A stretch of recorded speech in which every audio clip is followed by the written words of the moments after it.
Hello, good morning, everyone. You're welcome back to Dpenomics Academy. My name is Eustace Chigode Oswago, and a development-focused economics, and I'm excited to welcome you to another important lesson in our beginner-friendly econometrics series. This is part 3 of 10 parts econometrics journey, where we are breaking down econometrics step by step, starting from the foundation and moving towards practical applications. And before we begin today's lesson, I want to remind everyone about something very important. From part 1 and part 2, our approach has always been different. We are not here to simply memorize definition or memorize formulas or just copy equation without understanding what they mean. Because econometrics is not about knowing symbols alone. Econometrics is not about understanding the story behind those symbols. Econometrics is about understanding the story behind those symbols, not just knowing the symbols alone. And every number in econometrics represents something happening in real life. So every variable represents something we can observe, and also every equation represents a relationship we want to understand. So in this series, I want you to learn differently. I want you to think like an economist. I want you to ask questions, right? And I want you to look around your environment and begin to see economics relationship happening everywhere. Let's take, for example, when the fuel price increase and transport fare changes, there is an economics relationship between fuel price and transport fare. Also, in the same way, when a student's study hour increase and the examination performance increase, there is a relationship or an economics relationship between the study hour and the student performance. And we discussed this critically when we in the part 1 and the part 2 of our economics series. We talked about this, right? And we also said that when a business spends more money on advertising and sales increase, there is an economic relationship between them. And even we as individuals, when our income increases and people consume pattern changes or people consumption pattern changes, there is an economics relationship. So econometrics help us study this relationship scientifically using data. Now, before we move into today's lesson, let us quickly remember what we have learned so far. Today's lesson is supposed to start by 10 a.m. So I just want to give a brief, in the remaining 3 minutes, to give a summary of our part 1 and our part 2. So in our part 1, we answered the question, what is econometrics? We explained that econometrics is the combination of economics, mathematics, statistics, and data. To help us understand real-life economic problem, we explained that economics give us the question, statistics help us analyze information, mathematics help us to express the relationships, and econometrics brings everything together to produce evidence. We also explained that econometrics help us to move from question to evidence. Then in part 2, we enter the language of econometrics, which we learn about variables, dependent variables, the independent variables, econometric equation, beta 1, beta 0, and the error term. We also explain a simple econometrics equation, which is y equals to beta 0 plus beta 1, x, which is our independent variable, plus u, which is our error term. And we learned that this equation is not just a formula, it tells a story.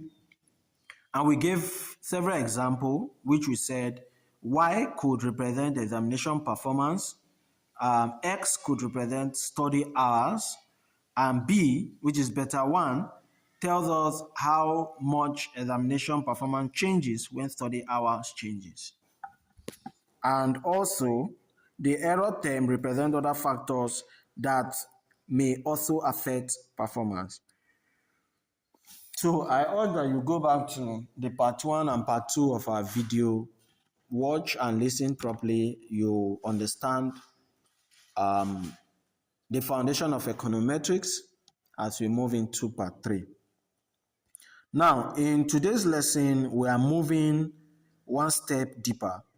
We are going to answer a very important question, which is how do economists move from an idea to an econometric model? So now we are moving from economics theory to econometrics model. So because before an economist writes an equation, there must first be a problem. And before there is a model, there must first be a question. Also, before there is a data analysis, there must first be something we want to understand. Let's take, for instance, a farmer may ask, why did my agricultural production increase this year? A business owner may also ask, why are my sales increasing or decreasing? Government also may ask, does education spending improve learning outcome? A researcher may ask, does income affect people's consumption? These questions are the beginning of econometrics. So in today's lesson, we will follow the journey step by step from the real life problem to the econometrics idea to the econometrics theory, the mathematical model, the econometric model, and finally data and evidence. So by the end of this lesson, you should understand how econometrics transform ordinary questions into models that can be tested scientifically. So while watching this lesson, do not just listen. I want you to think along with me. I want us to imagine every example and ask ourselves, have I seen this happen before? How can I relate to this in my environment? Because the goal is not just for you to pass an exam. The goal is for you to understand how economists think. So before we continue, I'll urge you to please like this video, subscribe to Dpenomics Academy, share this lesson with your friends, classmates, and anyone interested in economics. Okay, and also remember that at Dpenomics Academy, we don't just teach econometrics, we make it simple, practical, and unforgettable. Now, let us begin with today's class. It's already 2 or 3 minutes after 10. We're supposed to start our class properly by 10. I'm sorry for the delay. We're starting our class properly now.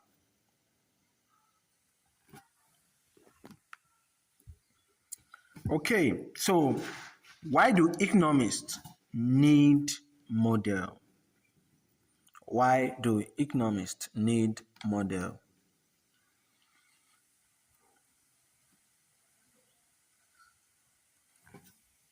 Okay, so why can't economists simply observe situation and give conclusion?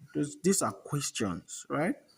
Why do we need this model? Why can't we just simply observe situation? Like you see something, you observe that thing and give your final verdict or your final conclusion. So why do you need model?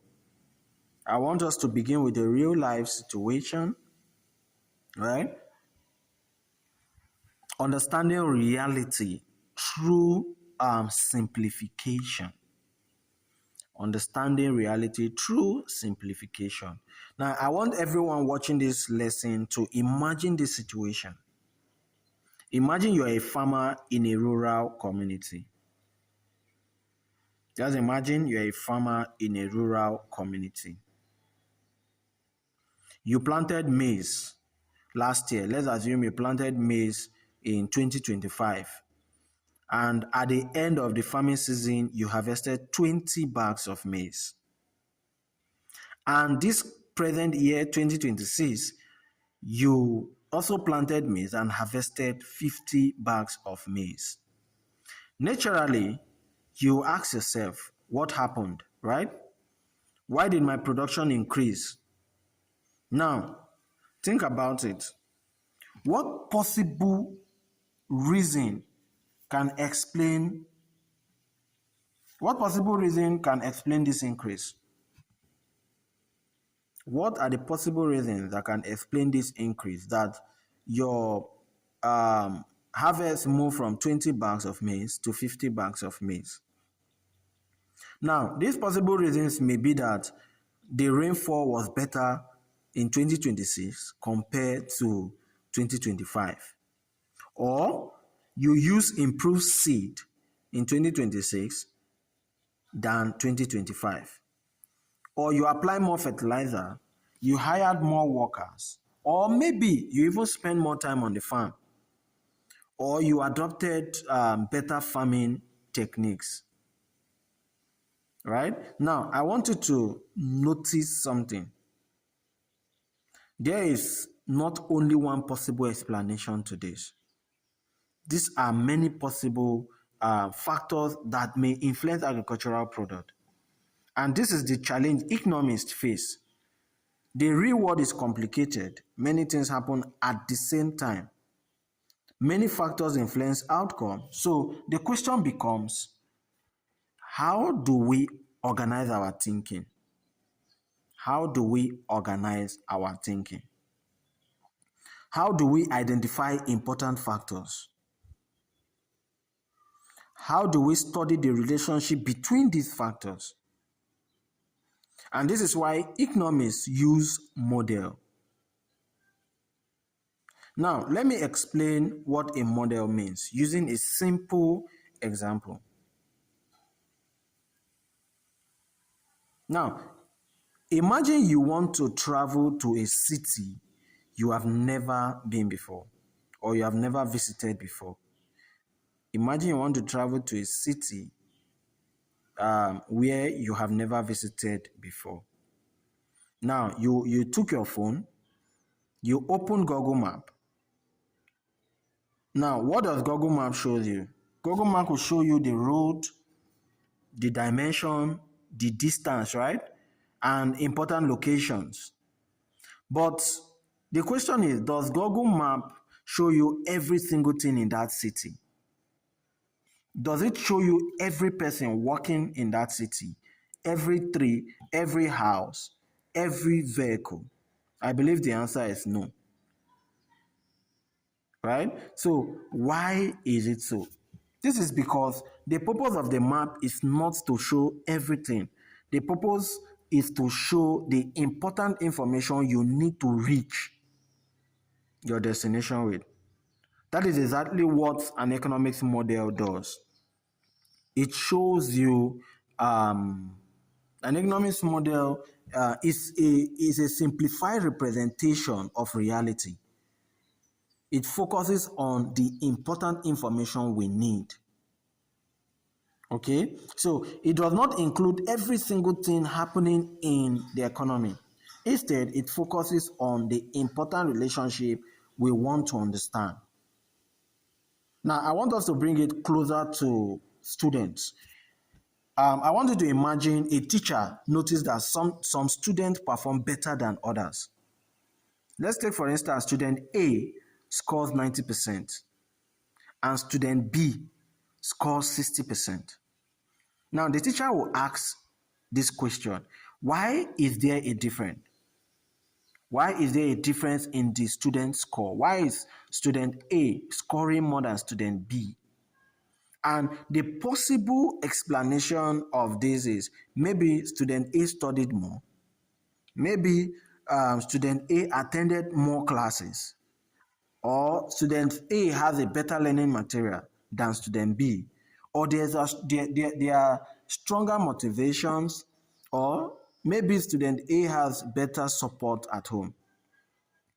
Now, the teacher cannot study everything at once. So the teacher creates a way to focus on the important factors. That is the idea of a model. And in economics, model help us understand relationship, test ideas, make predictions, support decisions. Now, without models, economists may only have opinion. But with model, economists can use evidence. For example, a government may ask, does increasing education spending improve student performance? A business owner may ask, does advertising increase sales? The same way a researcher may ask, does income affect consumption? This question requires model. So always remember, a model is not the entire reality. A model is a simplified way of understanding reality. So it helps us focus on the relationship we want to study. Okay, so now we understand why economists needs model. But because an economist creates a model, there must first be an explanation or idea about how something like this works. There must first be an idea about how something like this works, right? And that explanation is what we call economic theory.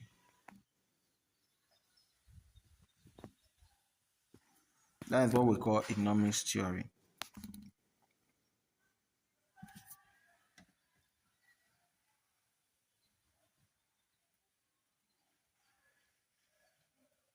Okay, so now when many students hear the word theory, they sometimes think it means something difficult. But in economics, theory simply means an explanation of how economists believe something works. Economics theory is simply an explanation of how economists believe something works. So it is an idea about the relationship between economic factors. Now, let us use a practical example. Imagine a young worker in Nigeria. Before receiving a promotion, his monthly income is 100,000 naira. But after the promotion, the monthly income increased to 250,000 naira. Now, I want us to think about what may happen. The worker may decide to buy better quality food because there's an increase in his income. He may decide to spend more on transportation, subscribe to more internet data, buy better clothes, and save more money, even support family members. Now, economists observe this behavior and ask, does an increase in income affect consumption? Now, this creates an economics idea, which is income influence consumption. That idea is an economics theory. That idea is what we mean by economics theory. Now, I'll use one more example. Imagine a trader reduces the price of a product, right? Now, before the reduction, maybe the trader is selling a shirt which costs for 10,000 naira. And after he has reduced the price, the shirt now costs for 7,000 naira. Now the question is, what will happen when there is a reduction in price? Now you agree with me that more people may decide to buy because the product has become more affordable. And this creates another economic idea. When the price decreases, quantity demanded may increase, which is one of the laws of demand. And this is the foundation of the law of demand.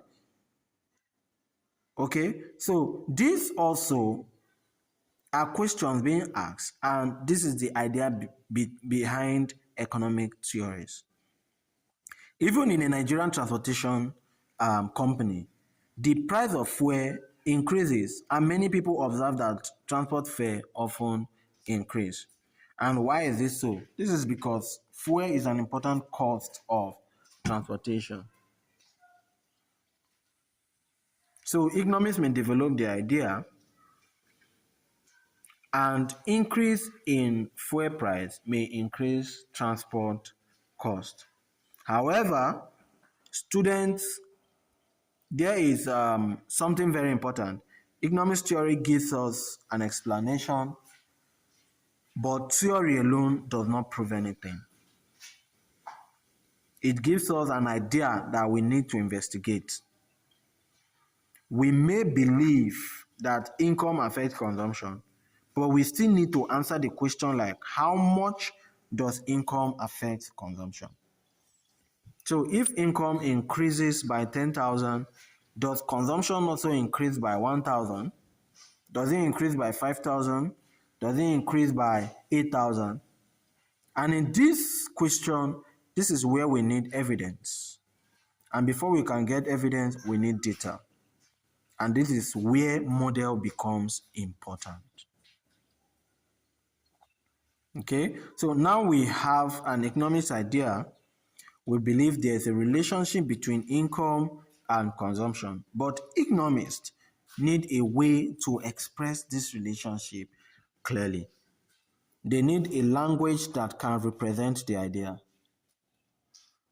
This brings us to the next stage, which is from economics theory to mathematical model. From economics theory to mathematical model. At this slide, we are going to turn ideas into equation. The ideas that we have been discussing about models will be turned into equation. Okay, now we're going to use the economics theory of income affecting consumption. Now, instead of writing this sentence every time, economists use mathematics to represent the relationship. And this is called a mathematical model. Now, economists write it as y equals to a plus by. So if you look at my screen, you can see the mathematical model. When you see y equals a plus by, it's simply saying income affects consumption. So the C represents consumption, the A represents autonomous consumption.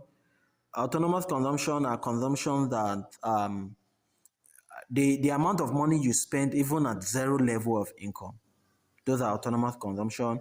The B represents our marginal propensity to consume, and the Y represents income. So marginal propensity to consume of income. Okay, so now we do not need to be afraid of this equation. Remember what we said earlier.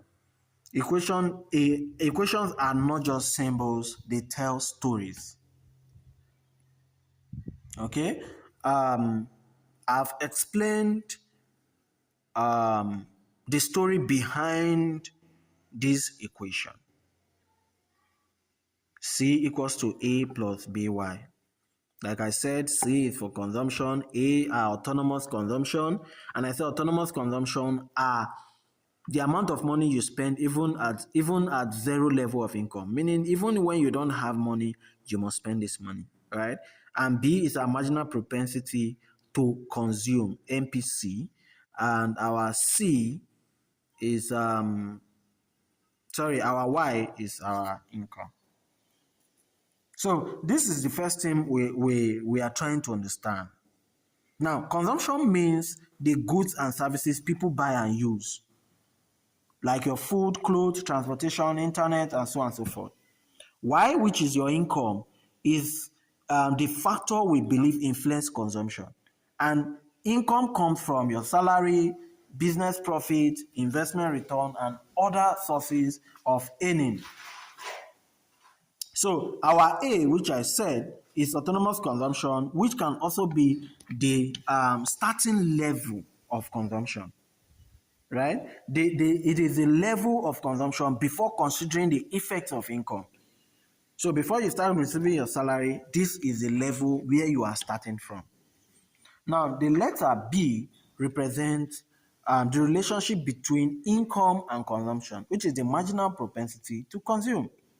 It tells us how consumption changes when income changes. For example, if B is positive, it means when income increases, consumption increases. But if B is negative, it means when income increases, consumption decreases. Now, I'm going to use a practical example for this. Now, I want us to imagine a student receive 5,000 naira weekly allowance. With this money, the student buy food, transportation, data, learning material, and so on and so forth.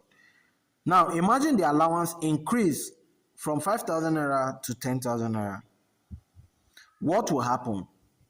You agree with me that the students will now decide to buy more better food, more better meal, more data, and save some money.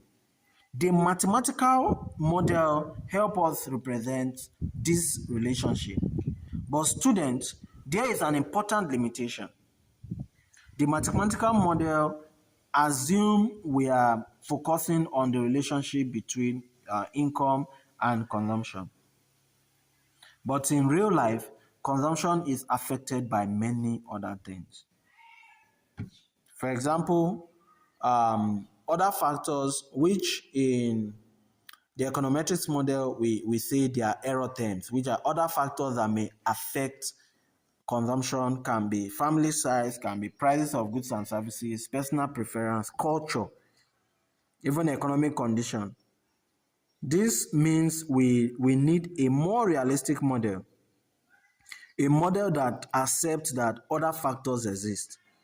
And that takes us to the next stage, which is the econometrics model.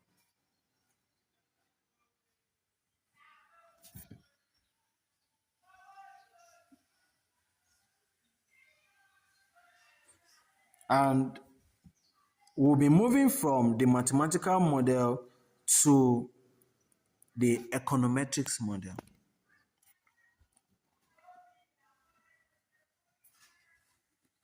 Now, students, at this stage, we have reached a very important stage in our journey. So far, we have moved through 3 stages. We started with a real life observation, then we developed an economic idea, then we represented that idea using a mathematical model, which was the C equals A plus B, Y. Now we are moving to the stage where econometrics begin. This stage is called the econometrics model. Now, I want you to remember something important. Mathematical models are useful, but they may sometimes be too simple because they assume that relationships are intact or are exact. But in the real life, it is not always exact. Human behavior is complex, and the economy is also complex. So many factors influence our decision. And this is why economists add something called the error term. I remember in the part 2, when we were discussing the language of econometrics, we talked about the error term. So I would advise you go back and watch our part 2 of the econometrics series so that you understand the language of error term. The language of econometrics.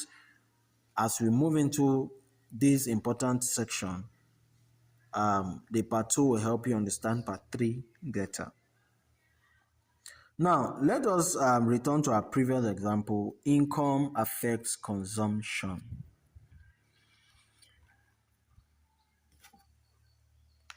Our mathematical model was C equals A plus B, Y. Now, this model is saying consumption depends on income. Now, let us think deeply. Does income alone determine everything people consume? Imagine two people. Let's say person A earns 300,000 monthly and person B also earns 300,000 naira monthly. Two people. The first person 300,000 naira monthly and the second person 300,000 naira monthly. Do you think both people must spend exactly the same amount? I believe they cannot. So why is that so? This is because other factors influence consumption. The first person, which is person A, may have a large family. He may have high rent expenses and more responsibility, different spending habits, right? And the second person may have fewer responsibility, stronger saving habits, and different preference. So even though their income are the same, their consumption may be different. Now, this tells us something important. Income is important, but it is not the only factor. And this is why economists introduced the econometrics model, which is C plus beta 0 plus beta 1 y plus u. Now, this model you're seeing is like, it is not too different from our mathematical model, which is too simple, right? This one is just more realistic. From the mathematical model, you can see C, which is consumption, equals to A. Now, our A is represented as our beta 0, which is beta 0 is also the starting point or the starting level of consumption, just like A. Now, we have our beta 1 Y, which is also the parameter or the intersect between Y, between our income and our consumption. And our U, which is our error term, which represents other factors that were not mentioned in the mathematical model.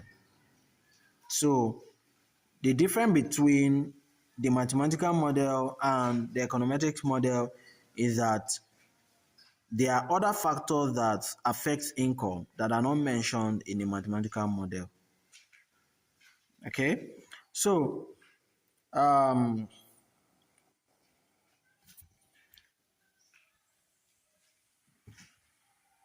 our question: when income increases or when income changes, does consumption also changes? Right? So beta 0 is the constant or the intercept, which is also referred to the starting point of consumption when income is considered to be 0. And remember I said A, which is our autonomous consumption, means spending even at 0 level of consumption. Now, do you think of this as saying people consume nothing when income is 0? Remember, this is a mathematical starting point. It helps us understand where the relationship begins. Beta 1, which is called the coefficient of income. This is one of the most important part of the model. It tells us how much does consumption change when income changes by 1 unit. For instance, if beta 1 is 0.5, it means for every 1 naira increase in income, consumption increased by 0.50.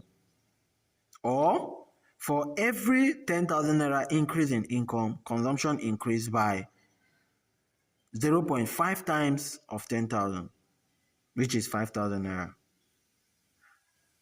Now I've explained the error term, which represent all other factors affecting consumption that are not included in our model. And I've given example of family size, culture, price changes, and so on and so forth. Now, I want us to imagine we create a model with exam score, which is our C, as let's say exam core equals to beta 0 plus beta 1, our y represents our study hour plus the error term, which is u. Now, in this equation, we are trying to say that study hours affect examination performance. But do study hours explain everything? No. Other factors matter. Teacher quality, learning material, study motivation, and so forth. So the difference is simple. Mathematical model is C equals A plus BY. Assume a simple relationship. But the econometric model accept that real life has many influences. And that is why econometrics is closer to reality.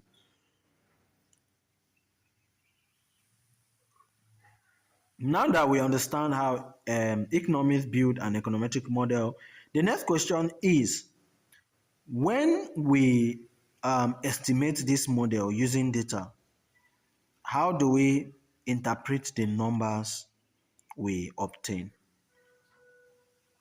How do we interpret the numbers we obtain? Now, we can understand that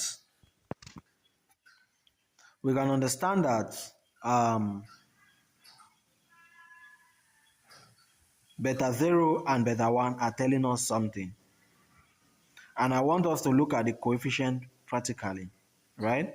How beta 0 and beta 1 tells economic stories.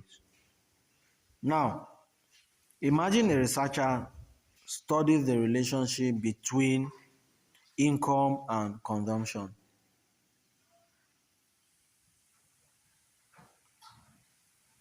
Among households in Nigeria. After collecting data and analyzing it, the researcher obtained this model.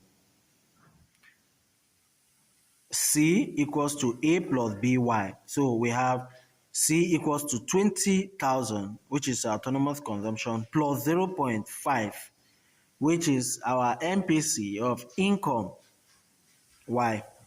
Now, this equation is telling us a story. Let us interpret it. The first value is 20,000.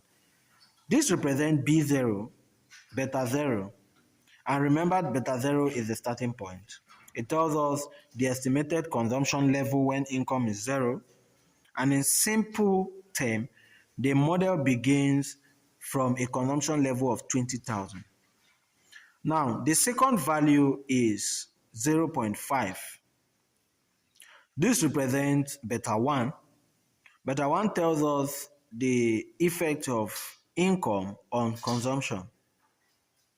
And it tells us how consumption changes when income changes. And in this example, beta 1 is equal 0.5, meaning that when income increased by 1 naira, consumption is expected to increase by 0.50. Now, using a bigger example, suppose a person income increases by 50,000 naira. What happens to the consumption? Now, we calculate 0.5 divided by 50,000, right? Meaning that the model predicts that consumption will increase by 25,000 naira. Now, let us apply this to business example. In a company, or imagine a company wants to know whether advertising affects sales. The model is sales equals 100,000 plus 20 in bracket advertising. What does this mean? The 100,000 is beta 0 and the 20,000 is beta 1, while our advertising is our Y, right? So the beta 0 represents the starting sales level, which is 100,000, and the beta 1 represents every additional 1 naira spent on advertising. Sales are expected to increase by 20 naira. But remember something important, beta 1 does not always have a positive. Sometimes beta 1 can be negative. So if beta 1 is negative, it means that when the price increases, demand decreases. And this is the relationship that described the law of demand. So when you see beta 1 in econometrics, always ask, what does this coefficient tell me about the relationship between my variables? And that is how economists interprets model. So now,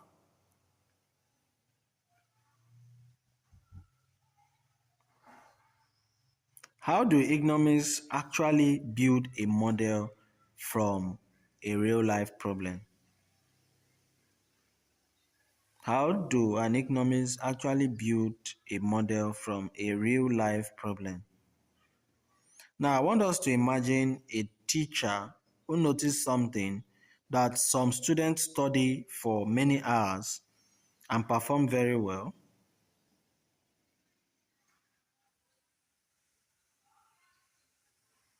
while some other students study less and perform poorly.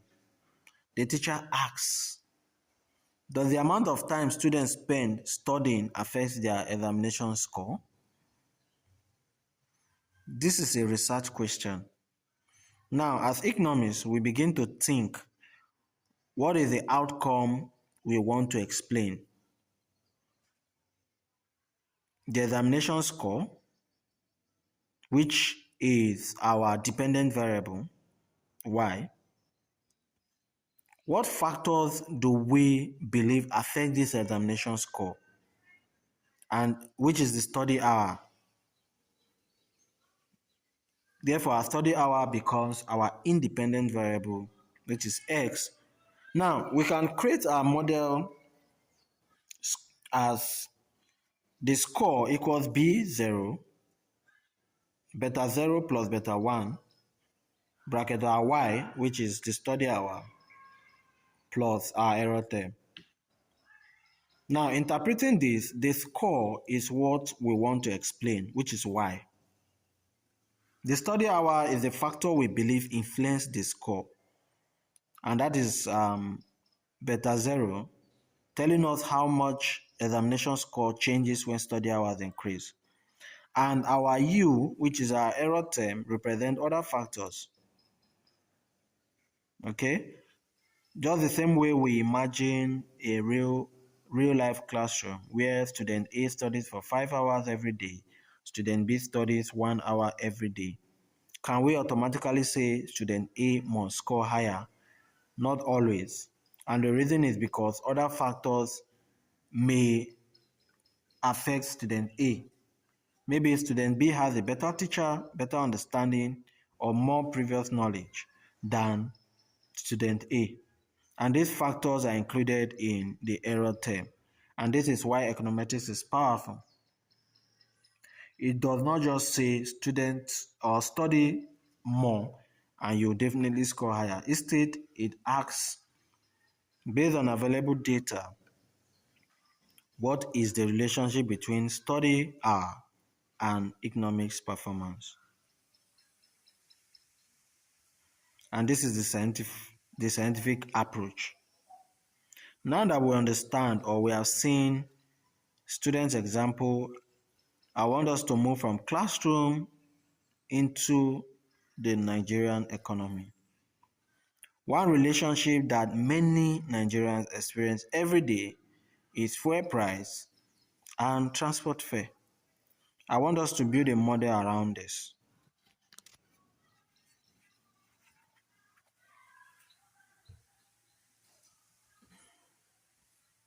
Now, when fuel price increase, what usually happens?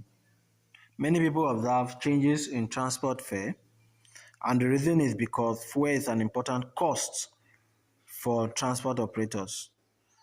A bus driver may spend money on fuel, on maintenance, on repairs, or other operating costs. But when fuel becomes expensive, operating costs increases, and this may influence transport fare. Now, as an economist will always ask, does fuel price significantly affect transport fare? This becomes the research of an economist. Our dependent variable is the transport fare because it is what we want to explain. And our independent variable is the fuel price because it's the factor that affects the transport fare. So the model will become transport fare equals to beta 0 plus beta 1 in bracket fuel price plus error term, which our transport fare is our y, our fuel price is our x, and our beta 1 tells us how much fuel changes when price changes. And error term represents other factors that may affect the transport fare. Okay?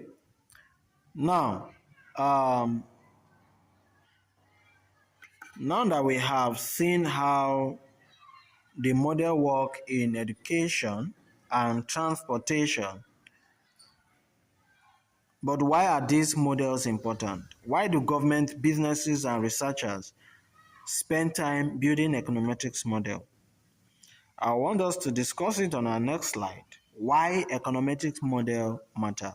We'll be using evidence for better decision. We're using evidence for better decision.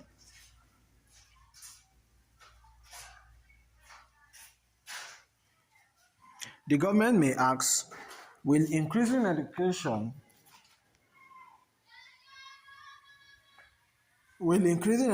spending improve student performance? Now, without data, people may have different opinion. Some may say yes and some may say no. But econometrics help us test the relationship. Businesses also use econometrics. Imagine a company asking, should we increase advertising?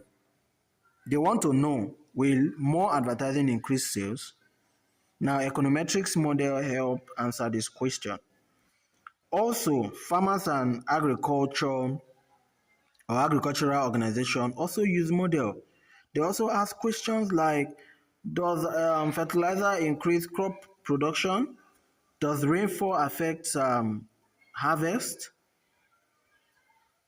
Does access to credit improve farming? These are questions, and these are the foundation of econometrics, right? The good data, the good insight, and the better decisions.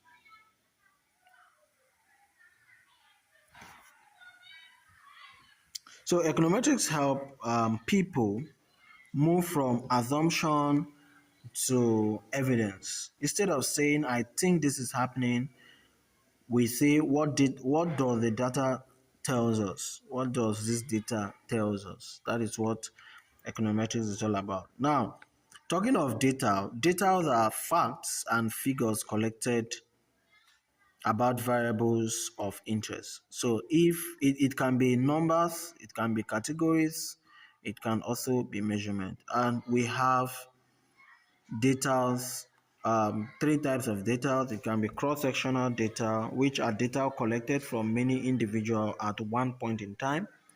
We have time series data. These are data collected over time from the same individual or entity. And we also have panel data. Panel data are data collected on many individuals observed over time. And there are sources of data. Data can come from survey and questionnaires, which collect primary data directly from people. It can come from administrative records. It can also come from report and journals, which are secondary data. And also we have experiment and field studies, which are controlled studies to gather data. So importantly, a good data has these qualities. It must be relevant, it must be reliable, it must be consistent, complete, and definitely up to date. And the data journey you have to collect data which involve gather data from a particular source, and the data must be clean. You have to remove all errors, duplicates, and missing values. You have to organize this data in a proper format, and also exploit understanding patterns, the trends, and the relationship. And lastly, you analyze this data, use models to draw insight and conclusion, just like the economic model or the mathematical model as it is given.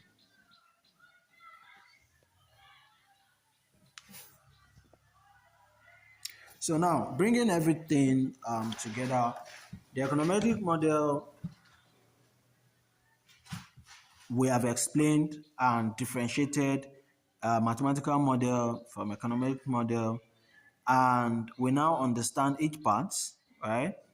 The full econometrics model, which is y equals bo plus b1x plus u, and your y is what you're trying to explain. Your bo is the starting point, which is also the intersect. The b1x, beta 1x is the effect of x, which is our main variable, and our error term is everything else that we cannot see. So I want us to also recall our examples.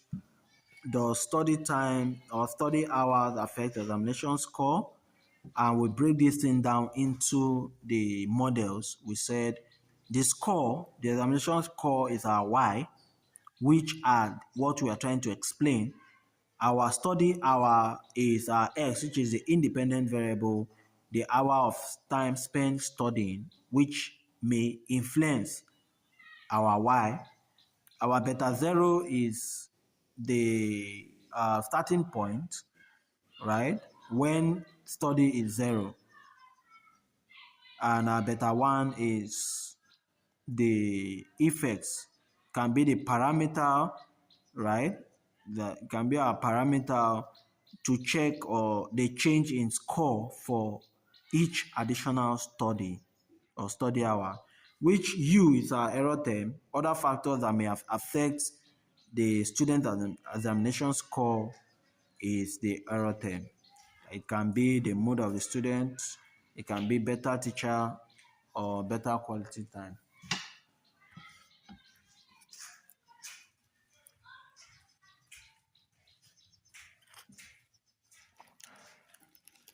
So we also have real life impacts, which we explain. We use our evidence-based policy where the government use econometrics model to design better policies, make better business decisions by companies to forecast demand, price, and profits. Academic research also smarter predictions and so forth. Now, the big picture is a good model does not just fit numbers, it explains reality, help predict the future, and support better choices. That is the power of econometrics. And the key takeaway I want you to take on this part three is that we moved from a simple equation to a realistic model. We also discussed the coefficient beta 0 and beta 1, right? We turn numbers into meaning, and the error term makes our model real and powerful. So also remember that a good data is the foundation of every strong model, because econometrics turn data into insight and insight into decisions.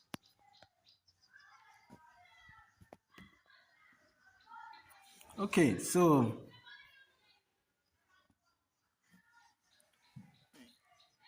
I want to congratulate you. You have completed another important stage in our beginner friendly econometrics series. Beginner econometrics series, and we learned that econometrics do not start with, or economists do not start with equation, they start with problem. And the process are real life observation, economics question, then we move to economics theory, the mathematical model, econometrics model, data analysis, then lastly, evidence-based conclusion. And also we have learned that an economics theory explains how economists believe something works, which a mathematical model express the idea using symbol. The econometrics model add real life or real world data and accept that other factors exist, which we also introduce the econometrics model equation and also the mathematical equation, right?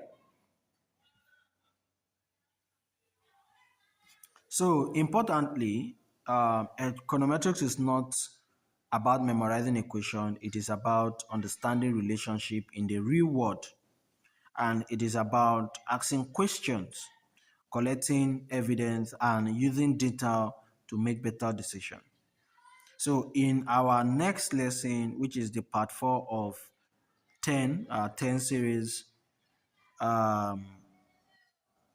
we're going to be discussing or understanding data in econometrics. We'll discuss what data is, why data is important in econometrics, the types of data. I think I've even explained it, but we'll go deeper, like the cross-sectional data, the time series data, panel data, and we're going to use real-life Nigerian economic data because before we estimate any data, we need something very important. Or before we estimate any model, we need something very important, and that thing is data. So if this lesson helped you understand econometrics better, please like this video, subscribe to the Dpenomics Academy. I want you to share it with your friends and colleagues and add the comments part 4. I want you to comment part 4 so that I'll know that yes, I should be preparing for my students for our part 4 of 10 econometric series. Okay, and also remember that at Dpenomics Academy, we don't just teach econometrics, we make it simple, practical, and unforgettable. Thank you for watching. See you in part 4.